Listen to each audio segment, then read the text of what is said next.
Chers amis de la République en marche, cher Christophe, cher François, je me réjouis de pouvoir contribuer à vos travaux par cette vidéo. Je crois qu'il est absolument très important de se mobiliser partout en Europe, comme vous êtes en train de faire aujourd'hui.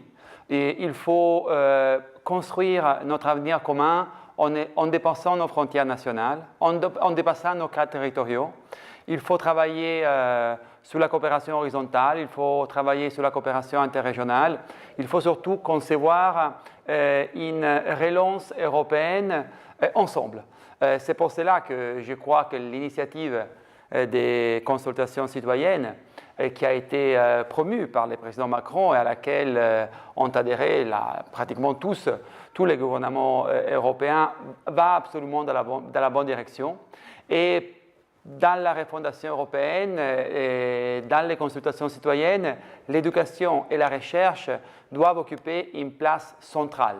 Une place centrale parce que c'est autour notamment de l'éducation et de la recherche que nous pouvons refonder l'Europe de la culture, refonder l'Europe de la jeunesse, revenir à une Europe qui multiplie les opportunités.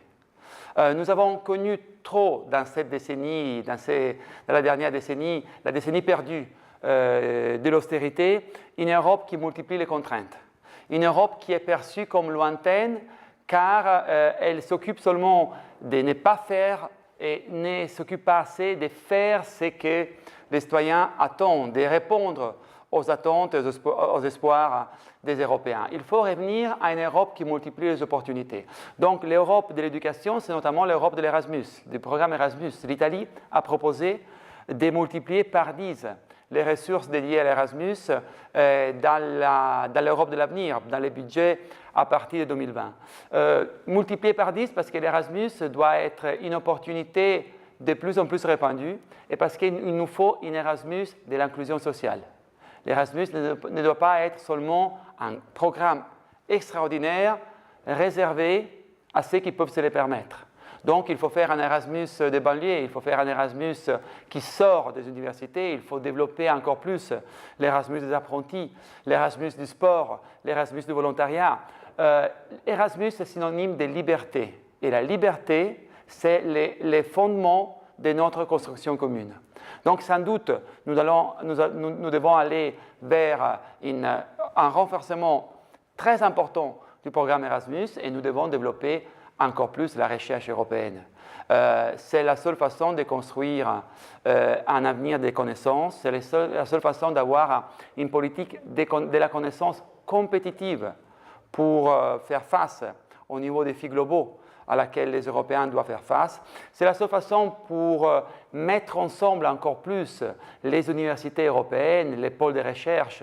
C'est la seule façon pour donner une véritable relance aux politiques de changement contre les changements climatiques, à une véritable politique industrielle commune. C'est avec des grands projets de recherche communs que nous pouvons faire tout cela. Et c'est là véritablement la valeur ajoutée que l'Europe peut amener. Donc ça aussi, ça doit être une priorité, d'après moi, pour les budgets de l'avenir de l'Europe, un budget qui doit être beaucoup plus axé sur la politique du numérique, sur les projets de recherche communs, sur la mobilité, sur l'échange.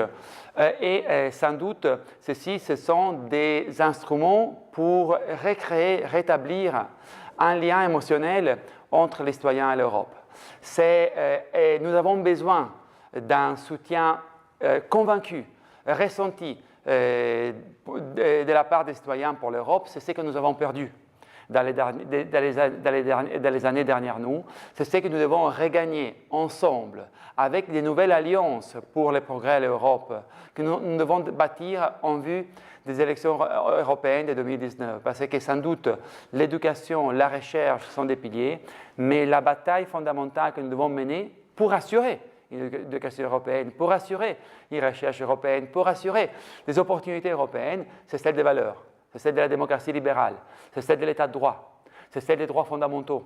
Et c'est autour de ces grandes valeurs que nous devons établir une nouvelle alliance face aux forces du repli, face aux forces populistes, face aux forces xénophobes, face aux aéroportunistes qui changent d'idée autour de la question européenne selon les jours de la semaine, selon la région dans laquelle ils se trouvent, selon l'État dans lequel ils se trouvent. Il y a trop d'aéroportunistes à côté des aérosceptiques. Et c'est pour cela qu'il faut bâtir cette nouvelle alliance entre toutes les forces démocrates et réformatrices, européennes, libérales, sociales. C'est autour des projets concrets que nous pouvons bâtir cette alliance. Et c'est pour cela que je vous remercie énormément de votre engagement et sachez que moi-même, que les démocrates italiens sont à votre côté pour la refondation européenne.